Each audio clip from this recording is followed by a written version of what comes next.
بسم اللہ الرحمن الرحیم۔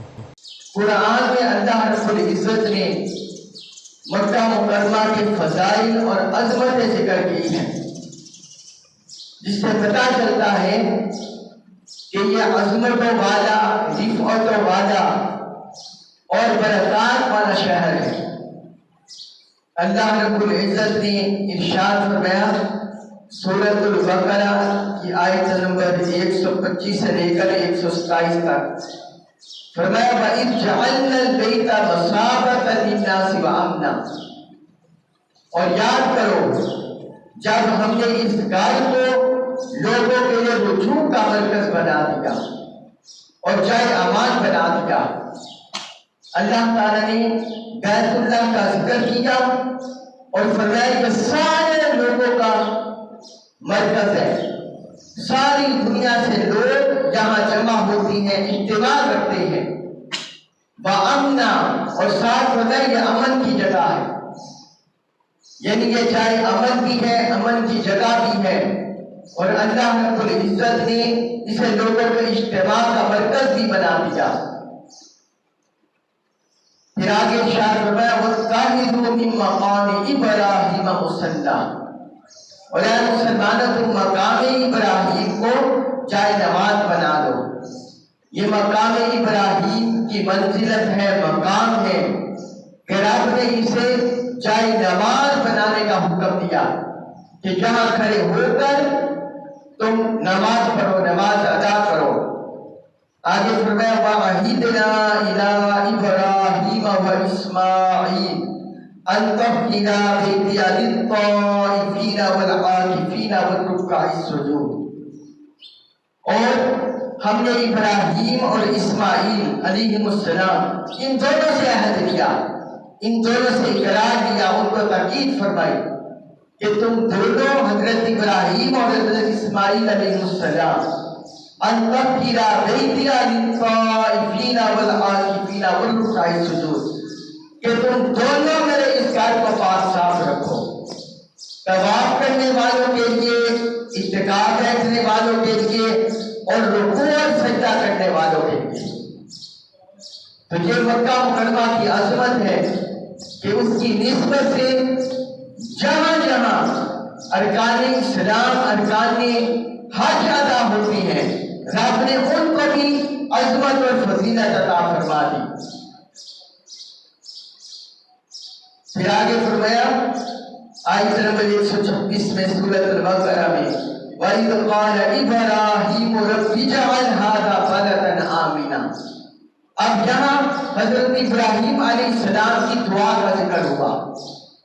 حضرت ابراہیم علیہ السلام کی دعا کا اللہ تعالیٰ نے ذکر کیا کہ انہوں نے رب کی بارگاہ میں دعا کی رب اجعل هَٰذَا بَلَدًا آمِنًا، یا اللہ تو اس شہر کو، اے میرے پروردگار تو اس شہر کو امن والا بنا دے، تو اس شہر کو امن والا بنا دے۔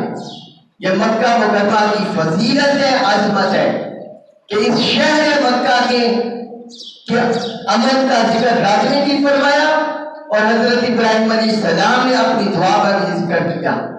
اور پھر آگے فرمایا، آگے ان کی دعا ذکر ہوئی وَارْزُقْ أَهْلَهُ مِنَ الثَّمَرَاتِ، کہ یا اللہ اے پروردگار تو اس کے رہنے والوں کو پھلوں سے نواز، اس کے رہنے والوں کو پھلوں کا رزق عطا فرما۔ من آمن منہم باللہ والیوم الآخر، جو بھی ان میں سے اللہ پر اور یوم آخرت پر ایمان لائے، یعنی یہاں پھلوں کی تنگی نہ ہو، یہاں رزق کی تنگی نہ ہو، ہر طرح کا رزق، ہر طرح کا پھل انہیں عطا فرما۔ یہ مکہ مکرمہ کی عظمت اور شان ہے جو قرآن میں ذکر ہوئی۔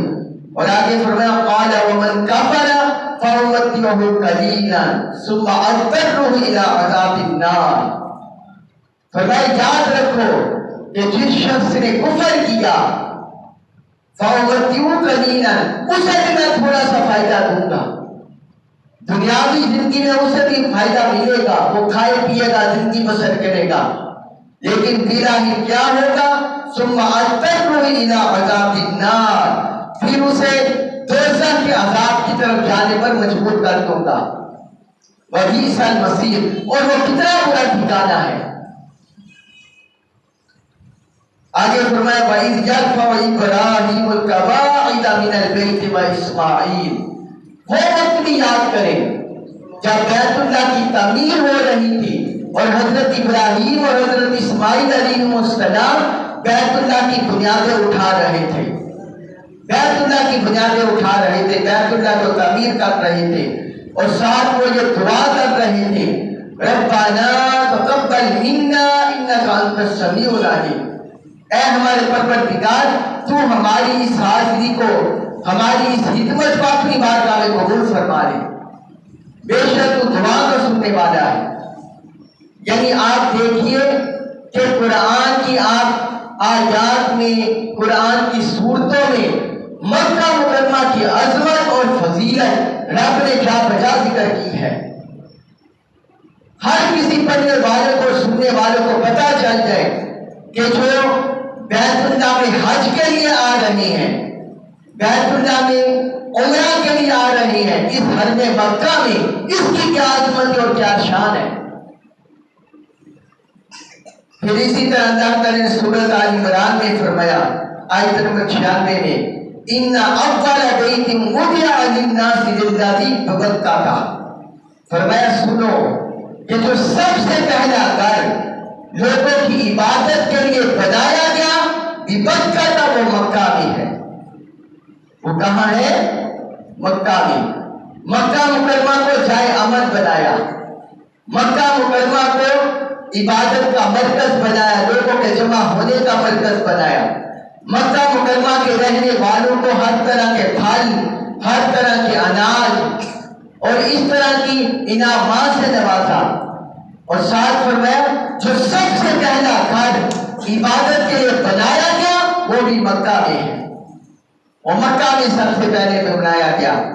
مبارکا وہدی للعالمین، جو برکت والا ہے اور سارے جہان والوں کے لیے ہدایت کا باعث ہے، کہ جو برکت والا ہے مکہ مکرمہ بھی اور بیت اللہ بھی، اور سارے جہان والوں کے ہدایت کا برکت ہے کہ یہاں رب کی توحید کا درس ملتا ہے، اللہ تعالیٰ کے ساتھ معرفت کا درس ملتا ہے، اللہ کے ساتھ جڑنے کا درس ملتا ہے، اللہ کے احکام کو اپنے دلوں میں جاگزی کرنے کا درس ملتا ہے، اپنے دلوں کی پاکیزگی اور طہارت کا درس ملتا ہے۔ فرمایا کہ سارے جہان والوں کے لیے ہدایت کا باعث ہے مکہ مکرمہ اور بیت اللہ۔ اسی طرح اللہ تعالی نے حضرت ابراہیم علیہ السلام کی دعا پھر ذکر کی سورۃ ابراہیم آیت نمبر 35 میں، وہاں بھی فرمایا وَإِذْ قَالَ إِبْرَاهِيمُ رَبِّ اجْعَلْ هَٰذَا الْبَلَدَ آمِنًا، یا اللہ، انہوں نے حضرت ابراہیم علیہ السلام نے عرض کی اے میرے پروردگار، اے رب تو اس شہر کو امن والا بنا دے، تو اس شہر کو امن والا بنا دے کہ یہاں سے لوگوں کو امن کا درس ملے، سلامتی کا درس ملے، لوگوں کو امان کا درس ملے۔ وَجُنُبْنِي وَبَنِيَّ أَن نَعْبُدَ الْأَصْنَامَ، اور میرے مالک کو، مجھے اور میرے بیٹوں کو بتوں کی عبادت سے بچانا۔ یا حضرت ابراہیم علیہ السلام نے رب کی بارگاہ میں دعا کی۔ مطلب یہ ہے کہ جس بندے کا جتنا زیادہ مکہ مکرمہ کے ساتھ قربت ہوتی ہے، بیت اللہ کے ساتھ قربت ہوتی ہے، یہ بیت اللہ کے ساتھ قربت یا مکہ مکرمہ کے ساتھ قربت انسان کے اندر توحید کو مضبوط کرتا ہے، انسان کے اندر وحدت الوہیت، رب کی جو وحدت ہے اس کو مضبوط کرتا ہے، اور انسان کا تعلق رب کے ساتھ پختہ کرتا ہے۔ یہ انہوں نے دعا کی حضرت ابراہیم علیہ السلام نے۔ پھر اسی طرح اللہ تعالی نے اسی سورہ ابراہیم اس کی آیت نمبر 37 میں حضرت ابراہیم علیہ السلام کا ذکر کیا۔ یہ مکہ مکرمہ جو بیت اللہ بنایا گیا، کعبۃ اللہ، اسے حضرت آدم علیہ السلام کے دور میں تعمیر کر دیا گیا تھا۔ فرشتوں نے آ کر اللہ کے حکم سے انہیں جگہ بتائی، انہوں نے وہ تعمیر کر دیا، لیکن جب لوگوں کے اعمال لوگوں کی بات عقیدگی، ان کی جہالت، معبودان باطلہ کے آگے جھکنا. پھر جب طوفان نوح آیا اس میں ساری زمین کو ملیابیل کر دیا گیا اور بیت اللہ کو بھی اس موقع پر اٹھا دیا گیا، وہ بھی منہدم ہو گیا. تو اس وہی جو حضرت آدم علیہ السلام نے اسے تعمیر کیا تھا، پھر اللہ تعالی نے حضرت ابراہیم اور حضرت اسماعیل علیہ السلام کو اس کی دوبارہ تعمیر کے لیے چنا. اس کا ذکر ہے اس سورۃ ابراہیم آیت نمبر 37 میں. اس میں اللہ تعالی نے فرمایا ربنا انی اسکنت من ذریتی بواد غیر ذی زرع. اے ہمارے پروردگار، آگے دیکھیے حضرت ابراہیم علیہ السلام کے رب کے ساتھ قربت اور ان کا تعلق. اب کہتے باری تعالیٰ میں نے اپنی اولاد کو اس بے آب و گیا اور نہ یہاں پانی ہے، نہ یہاں پھل پھول ہے، نہ یہاں کھیت ہے، نہ یہاں اناج ہے، باری تعالیٰ اس بے آب و گیا بستی میں، وادی میں میں نے اپنی اولاد کو بسا دیا. میں نے اپنی اولاد کو آ کر بسا دیا ہے. ان کا بیت المحرم. لیکن اتنی بات ہے کہ یہاں حرمت والا گھر غربت میں ہے، تیرا حرمت والا گھر یہاں موجود ہے. باقی پہ آپ کو یہ آبادی ہے، وادی ہے جہاں نہ آبادی ہے نہ لوگ بستے، کوئی بھی نہیں. جب حضرت ابراہیم علیہ السلام نے حضرت اسماعیل علیہ السلام کو وہاں جا کر بسایا، وہاں کچھ بھی نہ تھا، کچھ بھی نہیں تھا. تو فرمایا اس بیابیا وادی میں نے اپنی اولاد کو بسا دیا. صرف یہ ہے یہاں انسان نہیں بستے، یہاں کھیت اناج نہیں ہے، لیکن کیا ہے تیرا حرمت والا گھر موجود ہے، تیرا حرمت والا گھر موجود ہے. باری تعالیٰ ربنا لیقیموا الصلاۃ فاجعل افئدۃ من الناس تہوی الیہم. یہ اس لیے اپنی اولاد کو یہاں بسایا ہے تاکہ وہ یہاں نماز قائم کرے، نماز کے قیام کا اجرا کرے، نماز قائم کرے. اور باری تعالیٰ انہوں نے دعا کی فَجَعَلْ أَفْئِدَةً مِّنَ النَّاسِ تَهْوِي إِلَيْهِمْ. باری تعالیٰ تو لوگوں کے دلوں کو ایسا بنا دے کہ لوگ جہاں بھی بستے ہوں، شرق میں، غرب میں، شمال میں، جنوب میں، لوگوں کے دل بیت اللہ کی طرف، مکہ کی طرف کھینچتے چلے آئے. فَجَعَلْ أَفْئِدَةً مِّنَ النَّاسِ تَهْوِي إِلَيْهِمْ. کہ ان کے دل یہاں کھینچتے چلے آئے. چاہے وہ ذوالحجہ کا مہینہ ہو، شوال ذوالقعدہ کا مہینہ ہو، اور باقی 10 مہینے ہو، 9 مہینے ہو، حج کے مہینوں کو چھوڑ کر باری تعالیٰ ان کے دل مکہ مکرمہ اور بیت اللہ کی طرف کھینچتے چلے آئے. یہ مکہ مکرمہ کی عظمت ہے، بیت اللہ کی عظمت ہے. اور پھر انہوں نے دعا کی وَارْزُقْهُم مِّنَ الثَّمَرَاتِ.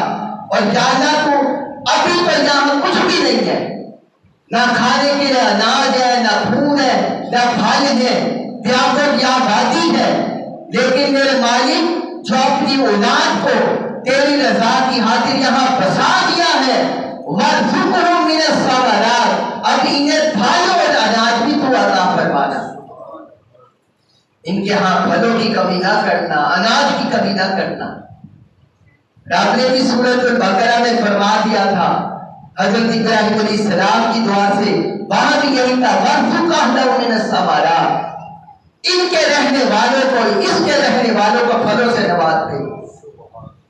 اب جو عمرہ کرنے جاتے ہیں، حج کرنے جاتے ہیں، ساری دنیا کو پتا ہے کہ جو پھل کسی خطہ میں نہیں ملتا، افریقہ کے رہنے والوں کو میسر نہیں، ایشیا کے رہنے والوں کو میسر نہیں، امریکہ کے رہنے والوں کو میسر نہیں، وہ سارے پھل اور اناج مکہ مکرمہ میں مل جاتے ہیں، حرمین شریفین میں مل جاتے ہیں. یہ کیا ہے؟ یہ رب کی عطا ہے جو حضرت ابراہیم علیہ السلام کی دعا میں قبول ہوئی. یہ مکہ مکرمہ کی عظمت جو رب نے قرآن میں کیا وجہ ذکر کی ہے. اور پھر دیکھیے سورۃ النمل میں اللہ تعالی نے فرمایا انما امرت ان اعبد رب هذه البلدہ. اے حبیب آپ اعلان فرما دیں، آپ کہہ دیں حضور کی زبانی کہ مجھے حکم دیا گیا ہے کہ میں اس شہر کے رب کی عبادت کروں۔ اللہ تعالیٰ نے اپنی ربوبیت کی نسبت مکہ کی طرف کر دی، اپنی ربوبیت کی نسبت مکہ کی طرف کر دی کہ میں اس شہر کے رب کی عبادت کروں۔ کون سا شہر؟ فرمایا الذی حرمھا، وہ رب جس نے اس شہر کو حرمت والا بنایا ہے، اس شہر کو حرمت والا بنایا ہے، تقدیس والا بنایا ہے، تحریم والا بنایا ہے، وَلَهُ كُلُّ شَيْءٍ، اور وہ ہر چیز کا مالک ہے، ہر چیز اس کی ملکیت میں ہے۔ وَأُمِرْتُ أَنْ أَكُونَ مِنَ الْمُسْلِمِينَ، اور مجھے یہ بھی حکم دیا گیا ہے کہ میں مسلمانوں میں سے ہوں، فرما بردار میں سے ہوں، رب کے فرما بردار میں سے ہوں۔ تو یہ مکہ شہر کی عظمت ہے۔ پھر ایک مقام پر اللہ تعالیٰ نے اسی شہر کے بارے میں فرمایا سورۃ التین میں، جب اللہ تعالیٰ نے قسمیں کھائی والتین والزیتون وطور سینین وہذا البلد الامین، فرمایا اس امن والے شہر کی قسم، اس امن والے شہر کی قسم۔ مکہ مکرمہ کی کیا کیا عظمتیں اور کیا کیا فضیلتیں، ابھی آج میں نے صرف آپ کو قرآن کی روشنی میں اس کی 10-11 عظمتیں اور فضیلتیں ذکر کی ہیں جو رب نے ذکر کی ہے۔ اگر احادیث مبارکہ کو دیکھا جائے، ہسٹری کو دیکھا جائے، قرآن کو دیکھا جائے تو اس کی بے شمار فضیلتیں عظمتیں ظاہر ہوتی ہیں۔ یہی مکہ مکرمہ ام القریٰ ہے کہ یہ ساری دنیا میں بسنے والی بستیوں کی اصل ہے، باقی سارے شہر اور بستیاں مکہ مکرمہ سے نکالی گئی ہیں، مکہ مکرمہ سے آباد ہوئی ہیں۔ اور یہی وہ مکہ مکرمہ ہے کہ جب رب کی رحمت جوش میں آئی تو رب نے فرمایا سنو لا اقسم بہذا البلد، مجھے اس شہر کی قسم، مجھے اس شہر کی قسم۔ باری تعالیٰ مکہ کی قسم تو کیوں کھا رہا ہے؟ وجہ کیا ہے؟ وہاں صفا اور مروہ بھی ہے، وہاں آب زمزم بھی ہے، وہاں بیت اللہ کا طواف بھی ہے، وہاں اتنی حرمت والی مقام ابراہیم بھی ہے، تیرا گھر بھی ہے، کیا تو اس وجہ سے قسم کھا رہا ہے؟ فرمایا یہ مکہ کی عظمت ہے اور حرمت ہے، سنو مجھے اس شہر کی قسم، وَأَنْتَ حِلٌّ بِهَٰذَا الْبَلَدِ، کہ میرا محبوب محمد مصطفیٰ شہر میں تشریف فرما، میرا محمد صلی اللہ علیہ وسلم اس شہر میں تشریف فرمائے۔ یہ مکہ کی عظمتیں ہیں، فضائل ہیں۔